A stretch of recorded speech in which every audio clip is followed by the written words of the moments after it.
Let's get weird into it. Number 9. The Groom of the Stool. Imagine you are a high-ranking noble. You have lands, you have money, and you have an education that cost more than a modern liberal arts college. But your greatest ambition, the pinnacle of your career, is to stand in a small closet with King Henry VIII and wait for him to finish moving his bowels. This was the reality for the Groom of the Stool, a title that sounds like a joke, but was actually the most coveted position in the Tudor court. The logic here is twisted but sound. The king is God's representative on earth. Therefore, the king's body is a temple. If the temple needs some plumbing maintenance, only the highest-ranking priest should be allowed to hold the toweling cloth. You are essentially a glorified bathroom attendant. But instead of tips, you get political secrets. Because when the king is sitting on his close stool, a velvet-covered box with a hole in it, he is vulnerable. He's relaxed. He's literally dropping his guard.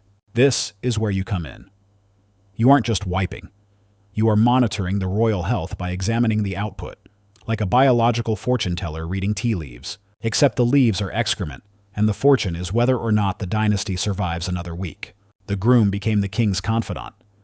You were the one man in the kingdom who saw the monarch as a fragile biological machine rather than a deity. And because you held the cloth, you held the king's ear.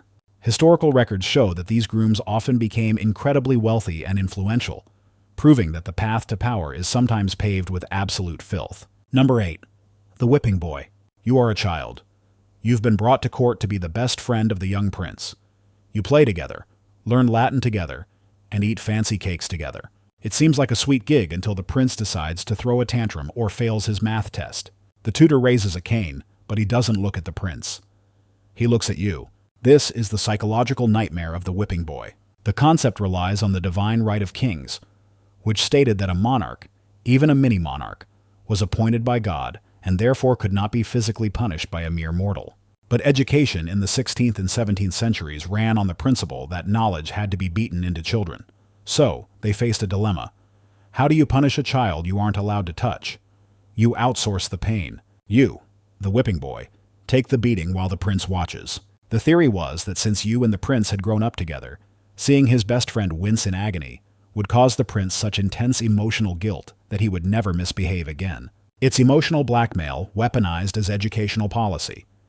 You are a human voodoo doll, absorbing the consequences of someone else's mistakes. Historically, this job often went to highborn children, or even the king's illegitimate offspring. While it sounds barbaric because it was also a ticket to the high life. If you survived the childhood trauma and the bruises, you usually ended up with a cushy title and a castle when the prince became king. It was essentially trauma bonding, but with real estate as the payout. Number 7. The Royal Sin Eater. On a dark, rainy night in the countryside, a royal relative has just died. The family is grieving, but they are also terrified. The deceased was not exactly a saint. Maybe they poisoned a rival or stole some land. The fear is that these sins will weigh down the soul, preventing it from floating up to heaven. Enter you, the Sin Eater. This job sits right on the intersection of spiritualism and horror. You are typically a poor, ragged outcast. You are brought into the room with the corpse. The family places a loaf of bread and a bowl of beer or milk directly onto the chest of the dead body. The belief is that the bread acts like a spiritual sponge, soaking up the sins of the departed through the process of osmosis. Your job is to sit there, under the gaze of the horrified nobility, and eat the bread off the corpse. As you swallow, you are physically ingesting the sins. The dead person is now pure and can fly off to paradise. You, however, are now carrying their spiritual baggage. You are a garbage disposal for the soul. Because you were walking around full of other people's sins, you were considered unclean. Villagers would throw rocks at you or run away if they saw you coming. You were necessary for salvation, but social poison. It's the ultimate dead-end job. You trade your own eternal soul for a few coins and a meal served on a dead guy's chest. Number 6. The Necessary Woman.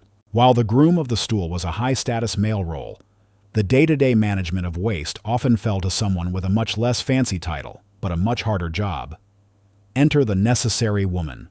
The palaces of the past, like Versailles or Hampton Court, were architectural marvels, but they had a fatal flaw. They didn't have plumbing. When thousands of nobles are crammed into a palace, nature calls, and it calls often. You are the Necessary Woman. Your job description is a nightmare of logistics. You are responsible for emptying and cleaning the chamber pots of the queen and her ladies. But it's not just about dumping a bucket. You have to transport this royal essence through the crowded hallways of the palace without spilling a drop, without offending the noses of the dukes and duchesses you pass, and without looking like you hate your life. At Versailles, the stench was famously so bad that visitors would vomit. People would relieve themselves in hallways, behind curtains, and in fireplaces. Your job is to fight a losing battle against a tidal wave of human biology. You are the janitor of the apocalypse. Yet, this was a salaried position in the royal household. It came with a pension. You were working in the most glamorous building on earth, literally knee-deep in the consequences of excess. It's a stark reminder that beneath every golden age, there's someone with a bucket and a mop, trying to keep the illusion alive. Number 5. The Royal Food Taster. You sit down to a banquet that smells like roasted boar, spiced wine, and fear. Your job is simple. Eat. But you aren't eating for pleasure. You are eating for data. You are the Royal Food Taster. And you are the biological barrier between the king and an untimely death by arsenic. Throughout history, poison was the coward's weapon of choice for changing the line of succession. It was clean, quiet, and hard to prove. To combat this, monarchs employed people to treat their digestive tracts as a laboratory. You have to take a bite of every dish before the king touches it. Then you wait. The entire court watches you, staring at your face, looking for the twitch of an eye, a bead of sweat, or the sudden clutching of the throat. If you survive, the king eats. If you start foaming at the mouth, you die in agony. But you die a hero. The psychological toll of this job is staggering. Every meal could be your last. You can never truly enjoy food because your brain is wired to treat lasagna as a potential murder weapon. And it wasn't just food. In some courts, tasters had to kiss the king's napkins or lick his utensils to ensure they weren't contact poisoned. You are essentially a human litmus test. The pay was good, and you ate better than 99% of the peasantry. But the job security was terrible because doing your job well meant dying. Number 4. The Groom of the King's Close Stool. The sequel. Wait, we already did the toilet guy, right? Yes, but we need to talk specifically about the medical side of the royal rear end, particularly in the French court under Louis XIV. This goes beyond wiping. This is about the clyster, or as we know it today, the enema. In the 17th and 18th centuries, doctors believed that the root of all illness was a blockage in the gut. The solution was to flush the system. King Louis XIV was obsessed with this. He reportedly had over 2,000 enemas during his reign. That is a staggering amount of invasive plumbing. If you were the physician or attendant in charge of this, you were wielding a terrifying metal syringe the size of a caulking gun, filled with a mixture of water, honey, and sometimes rose oil. You would march into the king's chambers, sometimes while he was holding court or conducting business, and administer the treatment. This was considered high medical science. You were the mechanic keeping the engine of the state running. The king would often receive ambassadors shortly after, feeling refreshed.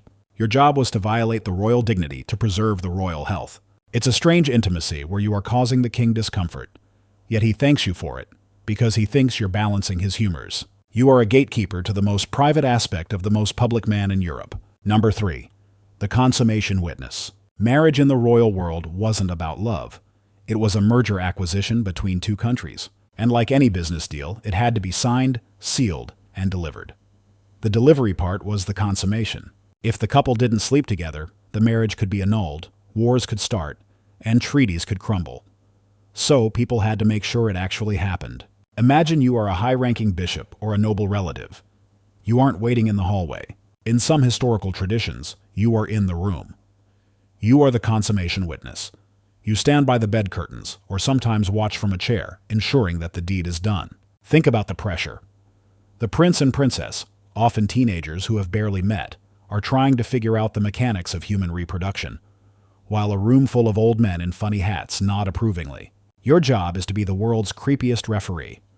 You are there to verify penetration, ensuring that the alliance between Spain and France is biologically binding. In some cases, the bedding ceremony involved the entire court walking the couple to bed, undressing them, and throwing stockings at them for good luck before drawing the curtains. You are participating in a state-sponsored voyeurism that turns a private moment into a spectator sport. It strips away all humanity from the royals, reducing them to breeding stock. And you are the quality assurance inspector. Number 2. The Boy of the Leach. Medicine used to be wild. Before we knew about germs, we had the humoral theory, which stated that you got sick because you had too much blood. The solution? Let it out. Kings were bled constantly. but using a knife was messy and risky. Enter the leech. Leeches were the aspirin of the medieval world, but you can't just go to a pharmacy and buy a bottle of leeches. Someone has to catch them. That someone is the leech collector. While not always a court position, the supply chain started with poor women and children wading into stagnant, murky ponds. You walk into the water with your bare legs. You stand there and wait. You are the bait. The leeches attach to your skin, biting you and sucking your blood. Once they are full, you peel them off and put them in a basket.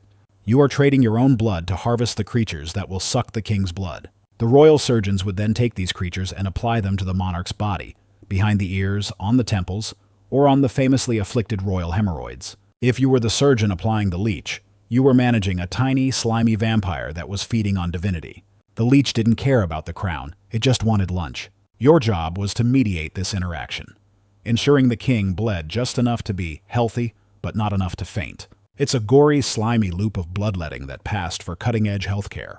Number 1. The Imperial Eunuch.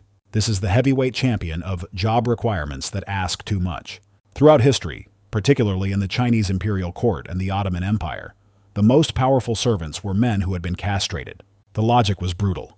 The emperor had a harem of wives and concubines. He needed men to guard them, manage the household, and run the bureaucracy.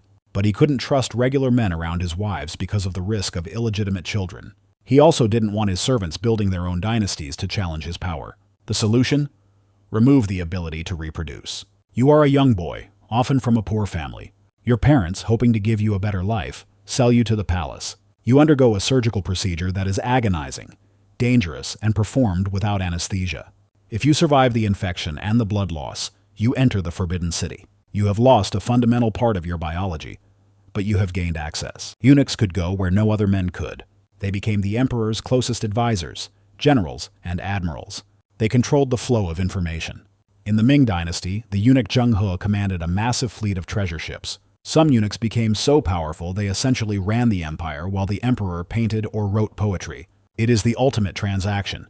You give up your manhood and your future lineage, and in exchange, you get to hold the keys to the empire. You are a third sex, existing outside the normal social order, feared and respected, but always carrying a small jar with you that contains what was taken.